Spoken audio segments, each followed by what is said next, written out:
আসসালামু আলাইকুম। আপনার উপর শান্তি বর্ষিত হোক। আমাদের আজকের আয়োজনে আপনাদের সকলকে স্বাগত জানাচ্ছি। আমাদের আজকের আয়োজনের বিষয় থাকছে পেটে ব্যথা। অনেক সময় দেখা যায় আমাদের পেটে ব্যথা হয় এবং পেটের ব্যথা নানা রকম তীব্রতা থাকে। পেটের বিভিন্ন জায়গায় ব্যথা হয়, কখনো মাঝখানে, কখনো ডানে, কখনো তলপেটে, কখনো মাঝপেটে, কখনো বামে। তো আমরা যেটা হয়, যদি আমাদের পরিচিত ডাক্তার কেউ থাকে আমরা ফোন দিই। কখনো কখনো ভয় পেয়ে যাই, বোঝার চেষ্টা করি যে এটা কী হলো, কিসের ব্যথা। তো এইটা বোঝার সুবিধার্থে, অর্থাৎ এটা যেন আমরা যেন প্যানিক না করি যে বিষয়টা কি হয়েছে, বোঝার সুবিধার্থে আমাদের আজকের এই আয়োজন। তবে একটা বিষয় বলে নিই যে পেটে ব্যথা হলেই যে খারাপ কিছু হচ্ছে এটা নিয়ে ভাবার কোনো কারণ নেই। তো আমাদের বোঝার সুবিধার জন্য তো প্রথমে আসা যাক পেটে ব্যথার ধরন। পেটে ব্যথার ধরন বলতে কীরকম, দুটো জিনিস আমরা খেয়াল রাখবো এই ক্ষেত্রে। এক হচ্ছে পেটে ব্যথা যদি এমন হয় যে ব্যথাটা যে কোনো খালি পেটেই না, আমাদের যে ভাইটাল অর্গানগুলো আছে, তো এখানে যদি ব্যথাগুলো এরকম হয় যে ব্যথা আসছে, তীব্র ব্যথা আসছে, কিছুক্ষণ ব্যথা থাকছে তীব্র, তারপর একটু ছেড়ে দিচ্ছে, তারপর আবার ঢেউয়ের মতো ব্যথাটা, তীব্র ব্যথা আসছে, আবার ছেড়ে দিচ্ছে, আবার তীব্র ব্যথা আসছে, আবার ছেড়ে দিচ্ছে কিছুক্ষণ, মানে একটা রিদম বা ঢেউ যদি এরকমভাবে যদি ব্যথাটা হয়, এটা একটা, এটার ব্যাপারে একটু সতর্ক থাকবো আমরা। আর দুই নম্বর কীরকম, যে তীব্র ব্যথা, এটা তো আর বলার প্রয়োজন নেই, যে প্রচণ্ড ব্যথা এবং কন্টিনিউয়াস পেন, প্রচণ্ড। আসলে এটা বলার অপেক্ষা রাখে না যে এরকম ব্যথায় আমরা অনেক সময় দেখা যায় যে কিন্তু ঘরে আমরা গ্যাস্ট্রিকের ওষুধ খেলে, মুখে ওষুধ খেলেই যে ব্যথা কন্ট্রোলে চলে আসে, সেই সুযোগটা কিন্তু অনেক সময় থাকে না। দেখা যায় যে আমাদেরকে ইমার্জেন্সিতে নিয়ে যাওয়া হয়, মুখের ওষুধটাই কী করে আইভিতে বা ইঞ্জেকশনের মাধ্যমে দেয়, তখন ব্যথাটা একটু দ্রুত নিয়ন্ত্রণে চলে আসে। তো এই দু ধরনের ব্যথা, একটা হচ্ছে যে ছন্দ, রিদম, ব্যথা, তীব্র ব্যথা আসছে, ধরে রাখছে কামড় দিয়ে, কিছুক্ষণের জন্য ছাড়ছে, আবার কামড় দিয়ে ধরছে, এই ধরনের একটা ব্যথা, এবং কন্টিনিউয়াস তীব্র ব্যথা, এই দুটো ক্ষেত্রে আমরা একটু সতর্ক থাকব এবং দ্রুত ব্যবস্থা নেওয়ার চেষ্টা করব। এখন আমরা একটু দেখি যে আমাদের পেটের কোন জায়গায় কেমন ব্যথা হলে কোন ধরনের রোগের লক্ষণ হতে পারে। এটা কিন্তু হতে পারে, যেমন এক নম্বর আসা যায় গ্যাসের ব্যথা। খুব কমন একটা ব্যথা হচ্ছে গ্যাসের ব্যথা। গ্যাসের ব্যথা অধিকাংশ ক্ষেত্রেই এতটা তীব্র হবে না যে আপনাকে হসপিটালে নিয়ে যেতে হবে, আমরা এটা জানি অধিকাংশ ক্ষেত্রে। এবং ব্যথাটা কি হবে, নানা রকম ব্যথা হতে পারে, মূলত পুরোটা পেট জুড়েই ব্যথাটা হয়। সাধারণত পুরোটা পেট না হলেও নাভির আশেপাশে, বিশেষ করে নাভির একটু উপরের দিকে ব্যথা হতে পারে, কিন্তু তীব্র হবে না, এমন তীব্র হবে না। হয় কিছু কিছু ক্ষেত্রে হয়, অধিকাংশ ক্ষেত্রেই এই ব্যথাটা তীব্র হয় না। তো পেটের গ্যাস ব্যথা বোঝাই যাচ্ছে যে এটা সহনীয় মাত্রায় থাকবে, এবং আমরা গ্যাসের ওষুধ খেলে সাথে যদি আমরা কিছু নিয়ম কারণ ফলো করি, তাহলে কিন্তু কী হয়, ব্যথাটা দ্রুতই নিরাময় হয়ে যায়। তারপর আসা যাক পেটের আলসারের ব্যথা। যেমন ডিউডেনাল আলসার হতে পারে, গ্যাস্ট্রিক আলসার হতে পারে।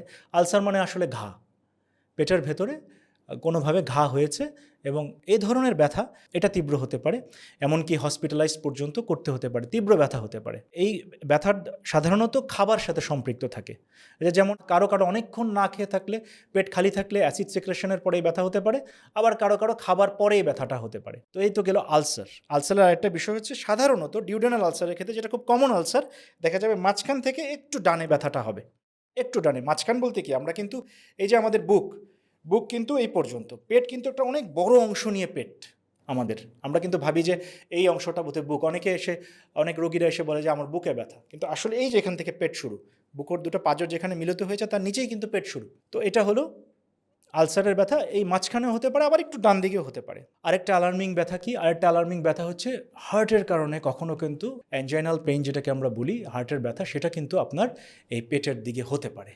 এবং আনফর্চুনেটলি আজকাল আমরা খুব ইয়াং পিপলদের ক্ষেত্রেও এই ধরনের ব্যথা পাচ্ছি।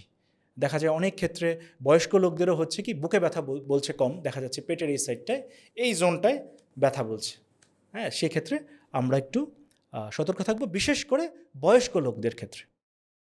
Young people is very rare, but বয়স্ক লোকের ক্ষেত্রে আমরা একটু সিরিয়াস থাকবো এই ব্যাপারে।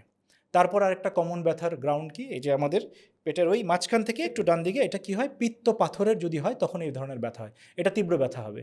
এবং এই ব্যথা দেখা যাবে প্রথম অ্যাটাকটা বিশেষ করে খুবই তীব্র হবে, সেকেন্ড অ্যাটাক থার্ড অ্যাটাকও এরকম হতে পারে যদি অপারেশন না করা হয় বা ট্রিটমেন্ট না করা হয়। তীব্র ব্যথা হতে পারে, এবং এই ব্যথাটা সাধারণত দেখবেন যে চর্বি জাতীয় খাবার খেয়েছেন, কারণ চর্বি জাতীয় খাবার খাওয়ার পরে কি হয়, ওই পিত্তথলি থেকে পিত্ত রস বের হওয়ার চেষ্টা করে, তখন কন্ট্রাকশন হয় এবং পাথর থাকার কারণে তখন ব্যথা হয়। তো তীব্র ব্যথা হতে পারে এবং এই ব্যথাটা শুরু হয় পেটের দিকে, এটা পিঠের দিকে যেতে পারে, আমরা রেফার্ড পেইন বলি।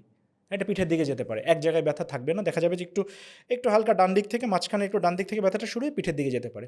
সাধারণত গল স্টোনে এই ধরনের ব্যথা, এবং দেখা যায় অধিকাংশ ক্ষেত্রেই বাসায় ট্রিটমেন্ট করা সম্ভব হয় না, এই ব্যথায় হাসপাতালে নিয়ে যেতে হয়, হাসপাতালে ইঞ্জেকশনের মাধ্যমে ব্যথা নিয়ন্ত্রণ করা হয়। এরপর একটা ব্যথা আছে যেটা আপনার হতে পারে পেটের সামনেও হতে পারে, ডান বা বাম পাশে হতে পারে, আবার পিঠের দিকেও হতে পারে, পেটের ঠিক পিছনে, মাজার একটু কাছাকাছি বা তার একটু উপরে পিঠের দিকেও হতে পারে।